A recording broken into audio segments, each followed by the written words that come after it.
Good নুন হয়ে গেছে বন্ধুরা।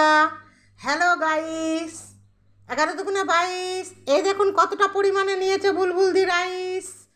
ওহ, রবিবারে এই দেখুন তেল, ইলিশ মাছের তেল, আর একটু স্যালাড কেটেছি, আর এই যে কাঁচা লঙ্কা আছে। ওহ, এবারে দুপুরটা জমে গেল। আর একটু আছে কিন্তু ওইগুলো অতটা লোভনীয় না, লাউ পাতা বাটা, আর তার সাথে একটু আলু ভাতে কাঁচা লঙ্কা, এই যে কাঁচা লঙ্কা দিয়ে মাখিয়েছি বুলবুলদি। একটু বেশি পরিমাণে ভাত নেয় বুলবুলদি বলেছি আপনাদের। বুলবুলদির বাড়িতে অনেকগুলো কুকুর পাড়ার এদিকে ওদিকে বেড়ায়, বলেছি তাদেরও তো একটা দুটো পেট আসে, তাই একটু বেশি করে ভাত নিয়ে আমি দুপুরবেলা, আমি তো একবারই ভাত খাই, দুপুরবেলা বসি তাদের জন্যে আমি বেশ কিছুটা ভাত, মাছের কাটা হোক, মাংস হোক, সব সময় আমি তাদের দিই। হয়তো দুটো কুকুরও খায়, একটা কুকুরও খায়, একজনের মোটামুটি দিই।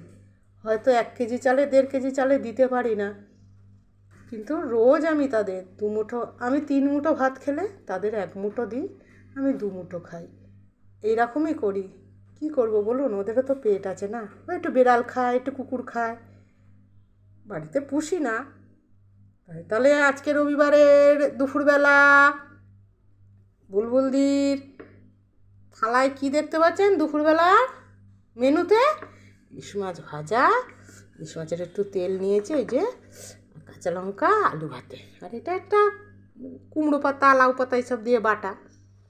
ওইটা খাই আর না খাই, এটা দিয়ে আজকে জম্পেশ করে খাবে বুলবুলদি। তাহলে কারা কারা বুলবুলদিকে যেন চেনেন, যারা সব যোগায় আছেন তারা চেনেন।